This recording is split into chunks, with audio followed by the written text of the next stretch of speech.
I know I'm not alone in feeling this way. Let's say you grew up blue-pilled, consuming whatever and believing whatever the legacy media told you, whatever school told you, whatever your parents taught you, because it's how they were taught, right?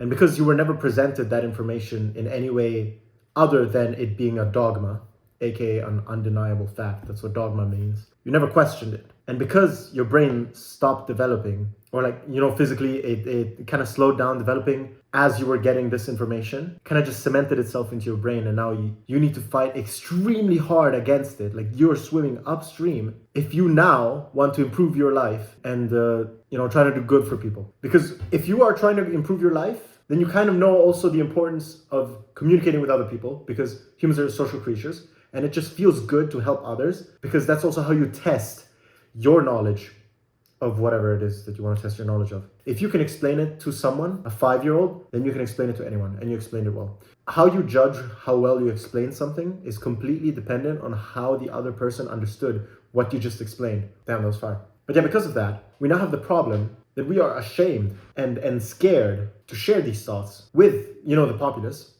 because we're afraid of being judged, right? And once you get to a certain part of your life, you kind of slow down the process of making friends. You kind of locked in your couple, 3 or 4 or 5 friends, whatever the hell, and you have your numbered connections or whatever it is. And because you're used to them, you kind of think your identity is the connection that this person knows. So if you start acting differently because you want to improve your life and you have nothing to show for it yet, but that's the whole point. The process is first you suck and then you get better. First you have nothing to show for it, you keep going until you have something to show for it. You understand? Hence this whole thing with YouTube and trying to preach good values or self-improvement and stuff.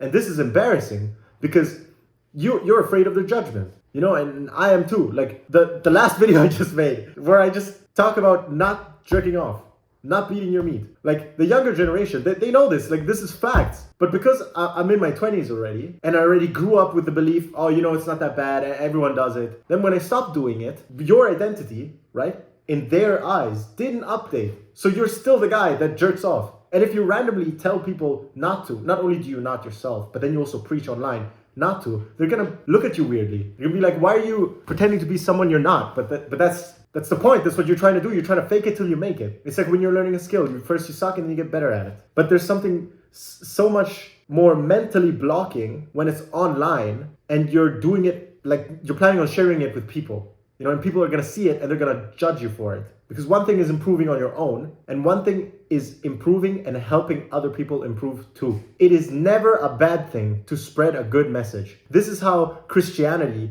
has stayed alive, or whatever religion has stayed alive throughout the years. It's because the people that believed it weren't scared to preach it. The people that believed it were not scared to preach it. And it should be the same for good values or frankly, whatever. Why is it so much easier for people that preach hedonism or exceptions or whatever not to say what they want to say, but it's so much harder for us, even though we're essentially saying the same things, but the other person's coping? It's because if the other person says, it's okay to do a little bit of the bad habit, then that's more relatable.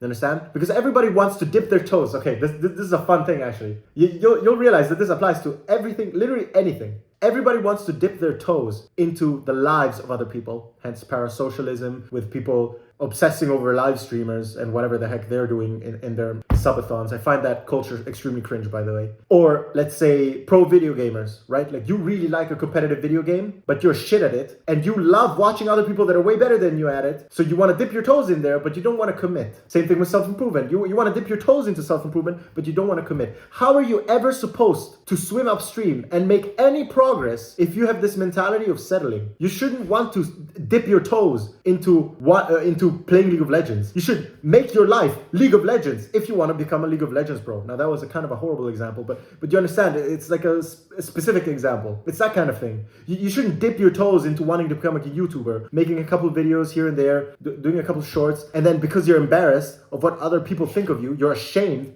you're worried of their judgment, you just stop. And then enter the rat race. You have to commit. You have to commit to anything. You're never gonna get good. You're never gonna be able to make any progress upstream if you swim the same pace of the stream.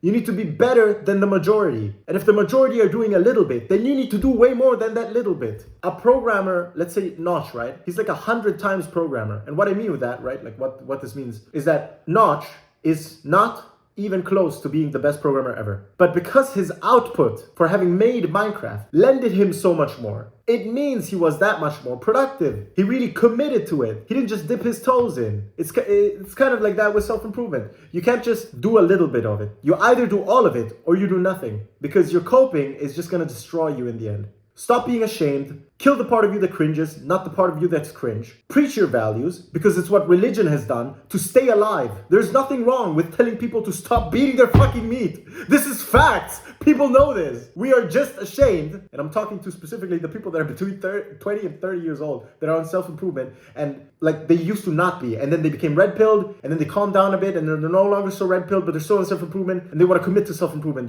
like actually holistically change their life and be financially free, build a family. Religion is becoming a trend again. People are becoming more religious, hence I was talking about it. You need to commit.